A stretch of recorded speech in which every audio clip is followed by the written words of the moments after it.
Hello les amis, aujourd'hui on se retrouve pour un look en collaboration avec Maud du compte Instagram Camléon. Donc si vous ne connaissez pas, je vous mettrai son lien en barre d'infos. Et on avait pour thème orange et graphique, donc je suis partie dans un look assez simple, surtout concentré au niveau des yeux, où je vais réaliser un liner effet toile d'araignée, un petit peu sorcière, vous voyez. Et donc bref, on va commencer tout de suite, je vais vous montrer tout ce que je vais faire. Donc je commence par mon teint, donc c'est un teint hyper classique, j'ai appliqué mon fond de teint, ma poudre, j'ai fait mon contouring, j'ai appliqué un petit peu de blush rose et ensuite j'enchaîne avec mon highlighter, parce que bon, hein, voilà, on peut pas se passer d'highlighter, hein, n'est-ce pas? Et ensuite j'enchaîne avec mes sourcils, donc là pareil j'utilise la même technique avec le savon. Et ensuite je viens les remplir avec la Deep Brow Pommade de chez Anastasia Beverly Hills, comme toujours. Et on passe à la partie la plus fun, donc c'est les yeux. Je commence par appliquer ma base sur l'ensemble de ma paupière mobile et fixe. Et j'enchaîne avec cette palette, donc c'est la Forever Flawless Fire de chez Makeup Revolution. Et je commence avec ce fard volcanique que j'applique en coin externe et dans mon creux. Pour le dégradé, j'utilise le fard Flame.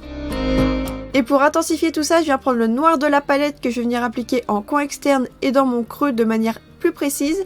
Et ensuite, je vais reprendre mes deux autres couleurs que j'avais utilisées précédemment pour estomper le tout. Ensuite, je vais revenir prendre ma base pour créer mon cut crease et nettoyer la zone. Et je viens prendre ensuite le fard Lava qui est un sublime orange mat que je vais appliquer par-dessus la base.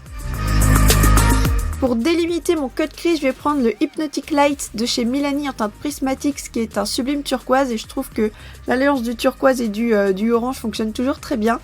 Et ensuite, la partie la plus cool du look, c'est le liner. Donc je commence par tracer un liner classique et ensuite je vais venir créer d'autres petites ailes pour pouvoir ensuite créer mes toiles d'araignée entre chaque.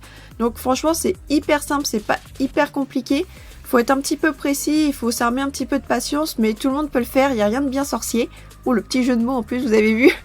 Et ensuite, je vais venir faire mon ras de cils. Donc là, j'utilise les mêmes fards que j'ai précédemment utilisés sur ma paupière mobile. Et ensuite, pour apporter un petit peu de magie à tout ça, j'applique des paillettes. J'utilise avant une glitter glue pour bien les fixer. Et ensuite, j'applique des paillettes de chez NYX. Pour ma touche lumière, j'utilise ce Starlit Liquid de chez Makeup Forever. Et ensuite, j'enchaîne avec un crayon colle dans ma muqueuse inférieure et supérieure. J'enchaîne directement avec du mascara, donc celui-ci vient de chez Makeup Revolution. Et pour intensifier le look, je vais venir appliquer une paire de faux cils, donc ceux-là, ce sont des Julicious Cosmetics. Sur les lèvres, j'ai opté pour du noir et du noir mat. Celui-ci, c'est un Dulce Matte de chez Julicious Cosmetics également. Et puis voilà, le look est terminé, j'espère qu'il vous a plu. C'est un look beaucoup plus simple que ce que j'ai pu vous proposer jusqu'à maintenant. Donc voilà, n'hésitez pas à me dire si ça vous plaît et ce que vous en pensez.